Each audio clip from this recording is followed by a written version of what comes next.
always reminding you that kapag happy ang spouse, magiging happy ang buong house. Welcome sa inyong lahat. Another episode, interesting topic. But before that, love, mag-like, mag-subscribe. Social media accounts katulad ng Facebook, ng Instagram, meron din po tayo sa YouTube, TikTok, at saka ang Twitter. From Happy Spouse, Happy House Team, excited na nga po kami ni Chico because we have invited couple guests. So we will allow them to share their stories at ito ay talagang kwentuhan lang for our Unlit Talks. Okay. We are really happy. Can we all welcome Kenneth and Valerie Miranda?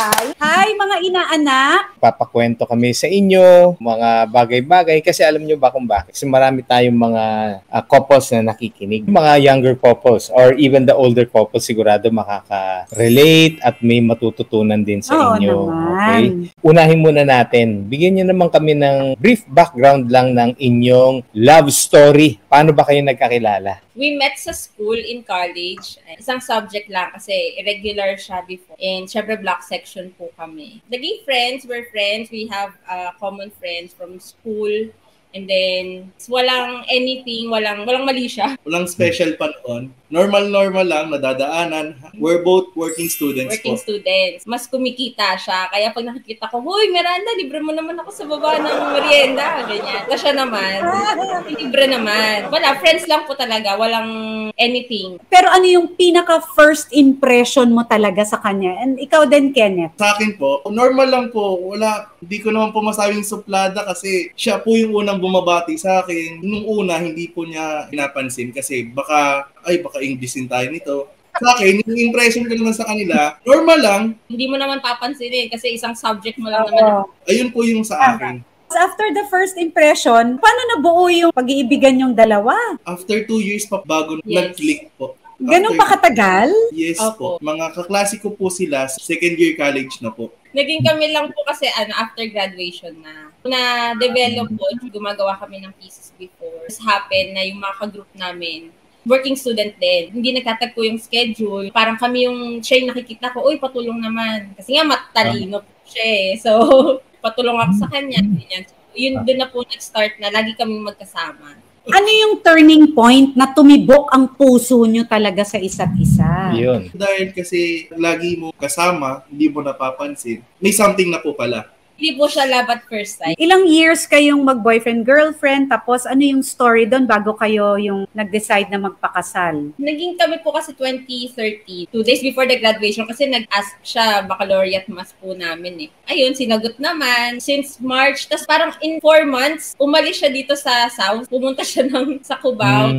So parang sort of naging LDR kami. Same naman na Pilipinas lang. Pero yung setup namin, weekends lang po kami nakikita. So moving forward, syempre pag bagong kasal, yung mga adjustments, kasama kayo sa bahay araw-araw. So ano yung mga newlywed stories niyong dalawa?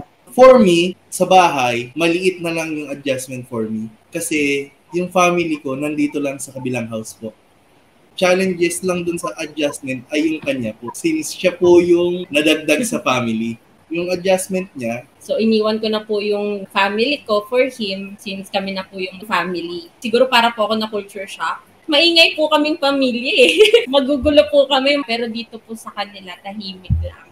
Insert ko na din po yung sa grocery namin. Sa amin po kasi pag nag-grocery, yung para minute to minute, walang po ng kuha. Dito po hindi. Na-culture shock po ako doon.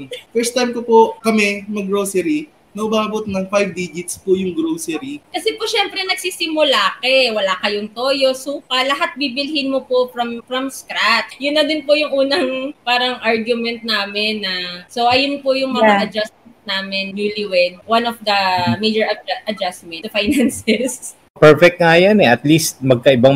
No? Para tuloy tayo nakaka-relate din. Kwentong masayahin, dito kalma lang. Challenges kung mako-consider natin yun. Pero paano nyo siya na-resolve, mga challenges ninyo? As newlyweds, ha? During that time po, syempre, we talked about it. Tinignan namin, sino ba yung mas dapat mag-budget sa amin dalawa. Working kami both. So, nagkaroon po responsibilities. Like for example, si Kenneth bahala sa monthly dues ng house namin, yung utility, grocery sa akin. Ayan, para walang away.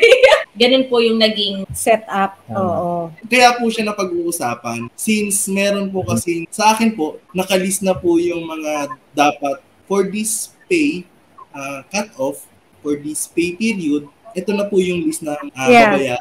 Sa tingin nyo ba, yung first episode, sabihin na lang natin episode challenge yung dalawa, nakatulong ba ang community sa inyo? Do you think at the early phase of your marriage, nakakatulong yan sa inyo? Yes, pero hindi mo po kukunin lahat eh. Parang mamimili ka lang po kung alin po yung appropriate po sa inyo as a couple. Kasi hindi naman po dahil effective sa kanila is magiging effective din sa inyo. Community is really good. Maganda Tama naman. Tatanungan po kayo and you get advice from the people ahead of you.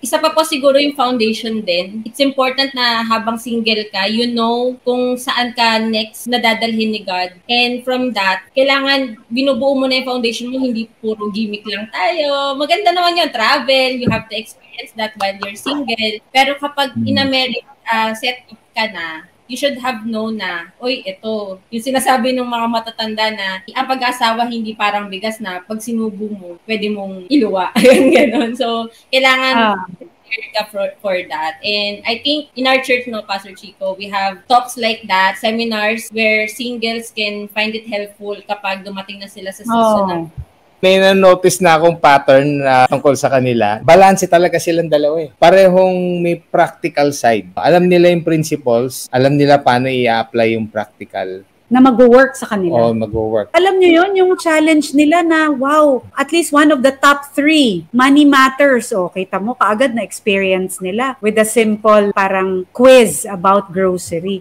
Ken at saka Val, anong pwede niyong maibigay na advice sa mga newlyweds pagdating sa pag-handle ng finances? A practical tip siguro for newlyweds, you have to know kung saan yung source mo, which is si God. Siya yung ultimate source ng finances mo. So whatever na mo, whether it's a 6-digit salary or a parang 4-digit salary lang, kung alam mo kung paano mo siya gagamitin, God will multiply your supply eh. Hindi ka, I don't think na nagutom kami. I don't think na pinabayaan kami ni God during our 2 years of marriage. Parang, yes, dumadating sa time na pagkagising mo, ay, wala pala tayong ulam. Pero somebody, meron agad magpo-provide. So, isa sa mga tip na pwede namin i-share is know your source, which is si God nga po yun.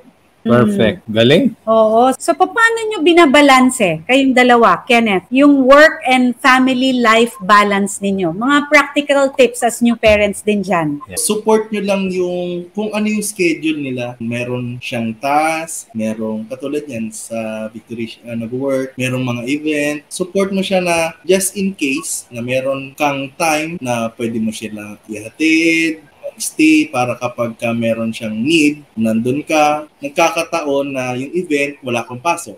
Naso-support ko siya sa work niya, kung may mga need, kailangan nandun siya ng ganitong time. For other naman na paano yung life balance, depende sa budget minsan. Date.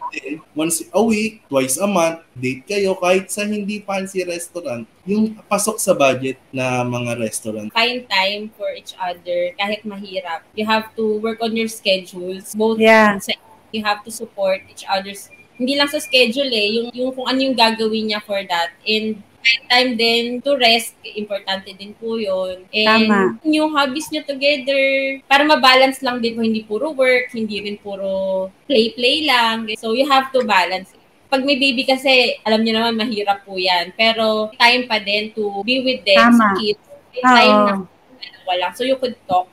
So, Kenneth and Valerie, gaano ba kahalaga ang forgiveness? Kasi gaano ka-importante ang pagpapatawad in a relationship? Very important to, no, yung it's a way for you to move on.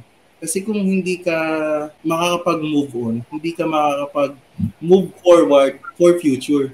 Kasi minsan pag hindi mo na-forgive, parang ang hirap mag-move on. Meron pang bigat eh, na-stay na yung bigat dyan sa'yo. So hindi ka makapag-move on. So, parang kung sa car po, parang kang nakapreno. Kasi mabigat eh.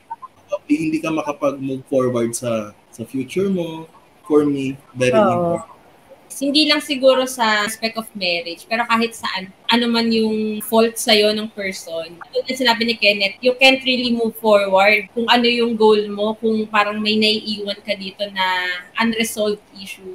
You have to really forgive. Hindi naman ibig sabihin na kakalimutan mo yung masamang ginawa sa'yo but you, for the sake of yourself, and syempre alam din naman natin si God, He forgave us and He redeemed us from our sins. So, ganun din po yung gagawin sa sa husband mo, you have to forgive. And communication is the key kasi You have to talk about it.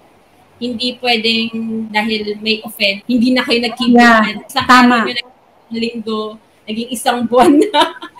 So, kailangan somebody will speak up, somebody will say sorry. By the grace of God naman, from glory to glory naman yung pagsasama nyo. Dahil nga may new discoveries kayo sa isa't isa everyday. Tama. Kenneth and Valerie, bago kami mag-thank you sa inyo, ano ang pwede nyong ibigay sa kanila na words of encouragement galing sa inyong dalawa? Sige. Siguro we'll read na lang Proverbs 4 verse 5. Get wisdom, get insight, do not forget, and do not turn away from the words of my mouth. Do not forsake her, and she will keep you. Love her, and she will guard you. The beginning of wisdom is this. Get wisdom, and whatever you get insight. Prize her highly, and she will exalt you. She will honor you if you embrace her. She will place on your head a graceful garland, and she will bestow on you a beautiful crown. It's important that you have God in your marriage, the center of your marriage, pinaka-foundation nyo ng marriage nyo. And if you have God in that, whatever challenges or yung mga mabibigat na problema dumating sa inyo, you will overcome it because you have the wisdom coming from the Lord. Wow. In behalf of Happy Spouse, Happy House Team, maraming salamat Kenneth and Valerie sa inyong oras. So, another episode, love. I am Coach Mary Ann Peña. And this is Coach Chico na nagsasabing ang bawat pamilya may pag-asa. Happy Spouse, Happy House.